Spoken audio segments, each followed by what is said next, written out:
ये टुटपुंजिया नेता है, कांग्रेस के अध्यक्ष थे बिहार में, और उस पार्टी के पीठ में छुरा घोंप के मंत्री बनने के लिए तब कांग्रेस छोड़कर ये आदमी आकर जदयू में शामिल हुए।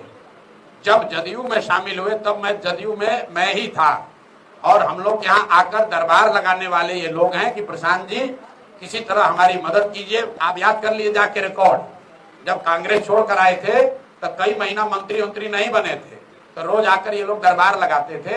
ऐसे लोगों पर बोलने की हमको जरूरत नहीं है। ये वो लोग हैं जो दलित होने के का दावा करते हैं। कितने वो दलित हैं ये आपको मालूम है, आप जाकर ये चेक कर लीजिए कि कितने दलित हैं।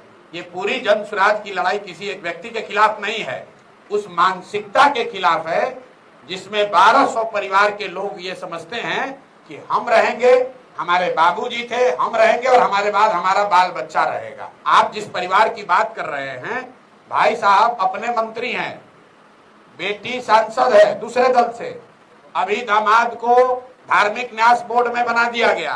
तो पूरा बिहार यही परिवार लोग अगर कब्जा करके बैठेंगे तो दूसरे लोग कहाँ जाएंगे।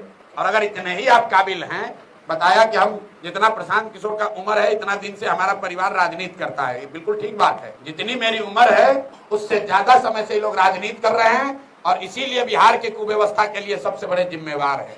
इनको बताना चाहिए कि तुम 25-30 साल से 3 पीढ़ी राजनीति में हो, तो बताओ, अगर दलित भी होने का भी दावा कर रहे हो तो बताओ कि कितने दलित बच्चों का तुमने जीवन सुधारा, कितने दलित बच्चों के लिए कुछ किया।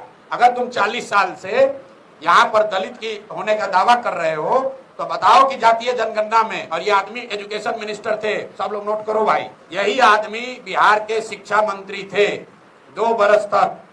आज जातीय जनगणना जो इसी सरकार ने कराया है उसमें आंकड़ा बता रहा है 3% से कम दलित समाज के बच्चे ही 12वीं पास कर रहे हैं।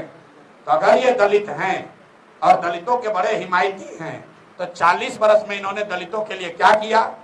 जब ये शिक्षा मंत्री थे तो दलितों के पढ़ाई की स्थिति को सुधारने के लिए क्या किया। अरे भाई, दलित होने के नाम पर रिजर्व सीट से लड़ते हो, और अपने पिताजी के नाम पर आप आए और आपके नाम पर आपके दूसरे पीढ़ी के बच्ची और दामाद आ रहे हैं, उसके बाद उनके बच्चे आएंगे। अब बिहार के जो 2 करोड़ दलित हैं वो कहाँ जाएंगे। ये प्रशांत किशोर डरने वाले नहीं है। हमको कहा कि मानहानि का मुकदमा कर देंगे, मुकदमा किए है ना, तब कोर्ट का फैसला आने दीजिए, दूध का दूध पानी का पानी हो जाएगा। आप कह रहे हैं अशोक चौधरी, हम कैमरे पर कह रहे हैं अशोक चौधरी का क्या औकात है।